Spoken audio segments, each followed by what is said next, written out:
Di sini saya akan menjelaskan tentang pengertian korupsi. Korupsi berasal dari kata corruption, yang artinya kecurangan atau perubahan dan penyimpangan, yang berasal dari kata sifat korup, yang juga berarti buruk, rusak, tetapi juga melakukan suatu penyuapan dan sebagai perbuatan yang buruk. Dalam arti kata, secara luas, korupsi adalah perbuatan yang dilakukan dengan maksud untuk memberikan keuntungan yang secara tidak resmi dengan hak-hak dari pihak lain yang secara salah menjadikan kekuasaannya ataupun jabatannya untuk mendapatkan keuntungan untuk dirinya sendiri ataupun orang lain, dan dari pihak-pihak yang dapat merugikan orang lain. Orang yang melakukan tindakan korupsi berarti melakukan tindak pidana korupsi. Tindak pidana adalah suatu perbuatan diancam pidana oleh Undang-Undang Dasar berdasarkan hukum yang secara arti luas orang yang melakukan kesalahan tersebut harus bertanggung jawab mengakui kesalahannya. Sejarah aturan pemberantasan korupsi.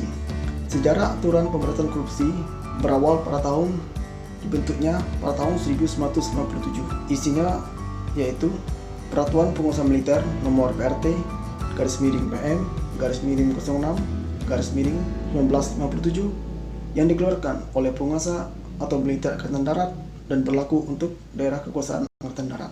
Lalu direvisi kembali pada tahun 1900 yang berisi Undang-Undang Nomor 24/PRP tahun 1960 tentang penuntutan dan pengusahaan tidak pidana korupsi.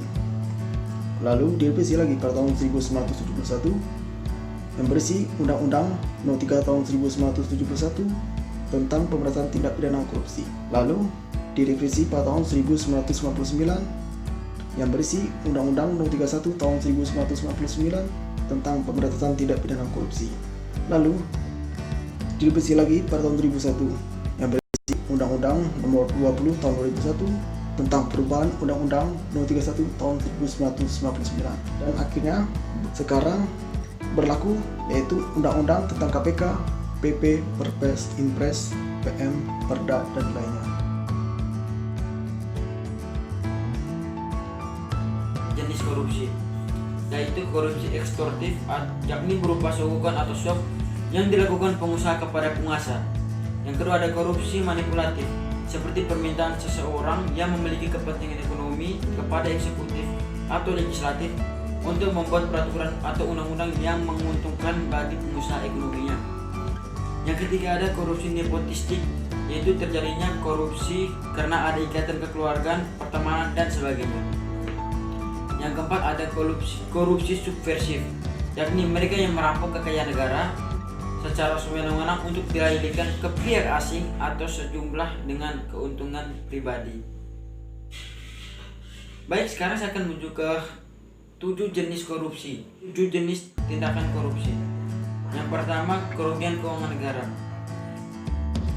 Undang-Undang Nomor 31 Tahun 1999 menganut konsep kerugian negara dalam arti delik formil, atau bunyinya dapat merugikan keuangan negara.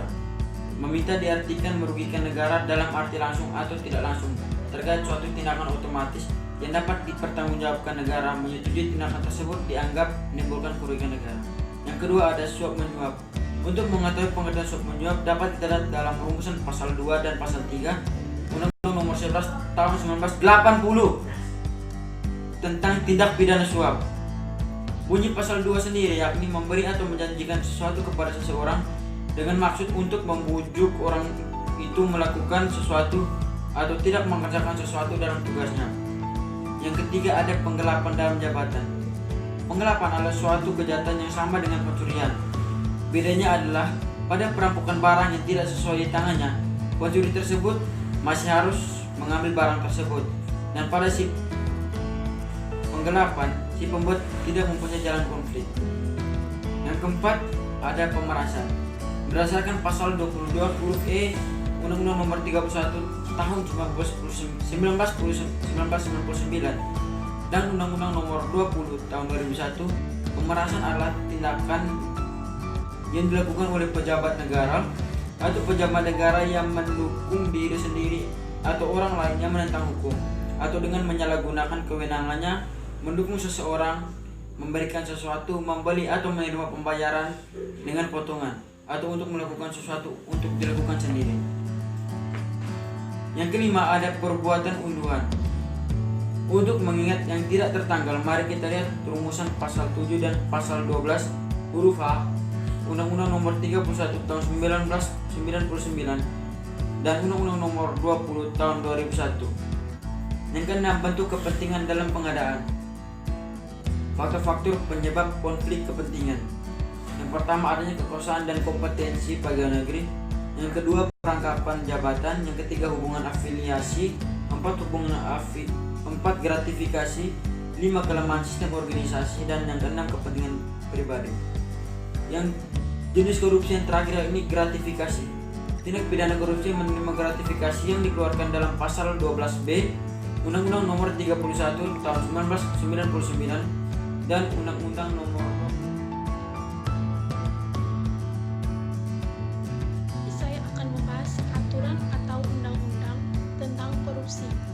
Undang-Undang Nomor 31 Tahun 1999 Contoh Undang-Undang Nomor 20 Tahun 2001 Pasal 3, setiap orang yang dengan tujuan menguntungkan diri sendiri atau orang lain atau suatu korporasi yang menyalahgunakan kewenangan, kesempatan, atau sarana yang ada padanya karena jabatan atau kedudukan yang dapat merugikan keuangan negara atau perekonomian negara. Mananya yaitu penjara seumur hidup atau pidana penjara paling singkat 1 tahun dan paling lama 20 tahun dan atau denda paling sedikit 50 juta dan paling banyak 1 miliar. Di sini kalian pasti bertanya-tanya, mengapa terjadinya korupsi? Korupsi terjadinya karena terpaksa, dilakukan karena ingin memenuhi kebutuhan hidup sehari-hari yang tidak tercukupi. Ia memaksa, dilakukan karena adanya sifat keserakahan untuk bisa hidup secara berlebihan atau bermewah-mewahan. Korupsi juga bisa terjadi karena dipaksa. Ini pertemuan antara niat dan kesempatan. Kesempatan tercipta karena melemahkan sistem dan peraturan. Ya, saya akan membahas sedikit tentang strategi memberantas dan mencegah korupsi. Strategi pertama yang dapat kita lakukan yaitu strategi preventif. Strategi ini harus dibuat dan dilaksanakan dengan diarahkan pada hal-hal yang menjadi penyebab timbulnya korupsi. Contohnya yaitu pembelajaran sejak dini di rumah, memberikan fondasi agama sejak kecil. Itu strategi edukatif. Strategi ini diarahkan agar apabila suatu perbuatan korupsi terlanjur terjadi, maka perbuatan tersebut akan dapat diketahui dalam waktu yang sesingkat-singkatnya dan seakurat-akuratnya sehingga dapat ditindaklanjuti dengan tepat. Strategi represif. Strategi ini dibuat dan dilaksanakan terutama diarahkan untuk memberi sanksi hukum yang setimpal secara cepat dan tepat kepada pihak-pihak yang terlibat dalam korupsi.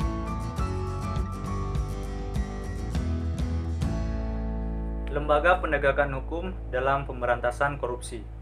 Yang pertama, kepolisian, kedua, kejaksaan, ketiga, KPK, keempat, pengadilan tipikor. Pertama, kepolisian. Berdasarkan Undang-Undang Nomor 2 Tahun 2002 tentang Kepolisian Republik Indonesia, disebutkan bahwa kepolisian di samping berfungsi dalam Kamtibnas, perlindungan dan pengayoman, pelayanan kepada masyarakat, namun juga bertugas untuk melakukan penyelidikan dan penyidikan terhadap semua tindakan pidana. Yang kedua, kejaksaan. Menurut Undang-Undang Nomor 16 Tahun 2004 tentang Kejaksaan Republik Indonesia, disebutkan bahwa kejaksaan berwenang untuk melakukan penyelidikan terhadap tindak pidana tertentu berdasarkan undang-undang, termasuk diantaranya Undang-Undang Nomor 31 Tahun 1999 tentang pemberantasan tindak pidana korupsi sebagaimana telah diubah dengan Undang-Undang Nomor 20 Tahun 2001. Yang ketiga, Komisi Pemberantasan Korupsi atau yang kita kenal dengan sebutan KPK. KPK dibentuk berdasarkan Undang-Undang Nomor 30 Tahun 2002. Undang-undang ini terbit dengan pertimbangan penegakan hukum untuk memberantas tindak pidana korupsi yang dilakukan secara konvensional selama ini terbukti mengalami berbagai hambatan. Saat ini, Korupsi telah menjadi kejahatan luar biasa atau extraordinary crime, sehingga harus ditangani secara luar biasa, extraordinary measures. Yang terakhir, Pengadilan Tipikor. Apa sih Pengadilan Tipikor? Pengadilan Tipikor merupakan pengadilan khusus yang berada di lingkungan peradilan umum dan berkedudukan di setiap ibu kota provinsi, kabupaten atau kota yang daerah hukumnya meliputi daerah hukum pengadilan negeri yang bersangkutan.